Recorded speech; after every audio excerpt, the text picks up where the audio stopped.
Hello everyone, আসসালামু আলাইকুম। I hope সবাই ভালো আছেন। বর্তমানে ইউরোপীয় ইউনিয়নের এবং সেনজেন দুটি দেশ ইটালি এবং স্পেনের মধ্যে একটা স্নায়ু যুদ্ধ হচ্ছে। সেটা কেমন?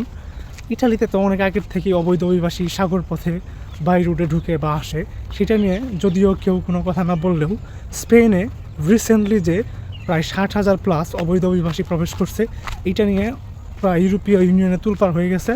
এবং সেই বিষয়টা নিয়ে স্পেনের যে সরকার বর্তমান তাকে দোষারোপ করতেছে এই জন্য যে স্পেনের সরকার 2000 ঘোষণা দিছে অবৈধ অভিবাসী যারা আছে 2000 তাদেরকে সে বৈধতা দিবে। এটার ফিগার অ্যাপ্রক্সিমেটলি প্রায় 5 লাখ বা এরকম টাইপের। তো যাই হোক, তো রিসেন্টলি স্পেনের যে চিউটা দ্বীপটা আছে সেইটাতে প্রায় 60,000 প্লাস মরক্কান অবৈধ অভিবাসী ঢুকছে।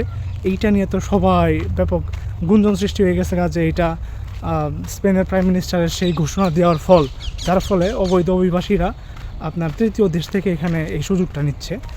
সব ইউরোপীয় ইউনিয়নের দেশ কোনো স্টেপ না নিলেও ইটালি একটা ভয়ঙ্কর স্টেপ নিচ্ছে। সেটা হচ্ছে যে তারা ইউরোপের যে সেনজেন ভিসা ফ্রি যে সিস্টেমটা, সেইটা তো স্পেন এবং ইটালির ভিতরেও আছে। ইটালি এটাকে স্থগিত করছে। যে বা যারা এখন স্পেন থেকে আসবে, সে যদি স্পেনের নাগরিক হয় তাহলে তাকে পাসপোর্ট দেখাইতে হবে অথবা তার আইডেন্টি কার্ড দেখাইতে হবে। অ্যান্ড যদি ফরেন হয় কেউ, যেমন স্পেনে স্টাডি করতেছে বা কাজ করতেছে, বৈধভাবে আছে, তাদের ভ্যালিড ভিসা দেখাইতে হবে। এগুলো রিকোয়ারমেন্ট রিসেন্টলি আপনার ইটালি জারি করছে, যেইটার প্রতিবাদ স্বরূপ স্পেন সরকার বলছে যে এগুলো বন্ধ করো, না হলে আমরাও পাল্টা পদক্ষেপ নিব। তো ইটালির যেই আছে অফিস থেকে তারা ঘোষণা দিচ্ছে তারা 15 আগস্ট পর্যন্ত এরকম চলমান রাখবে। এটা রিজেক্ট করার পর স্পেন তারাও একটা স্টেপ নিছে আজকে। সেটা হচ্ছে যে এখন থেকে ইটালি থেকেও যে বা যারা স্পেনে ভ্রমণ করবে বা যাবে, সেটা ইটালির নাগরিক হলেও তাদেরকেও সেমভাবে ভ্যালিড পাসপোর্ট দেখানো লাগবে অথবা তাদের আইডেন্টি কার্ড দেখানো লাগবে। আর যারা ফরেনার আছে ইটালিতে, তারা গেলে তাদেরও আপনার ভিসা দেখানো লাগবে অথবা এই দেশের যে পারমিশন সৌজন্য সেটা দেখানো লাগবে।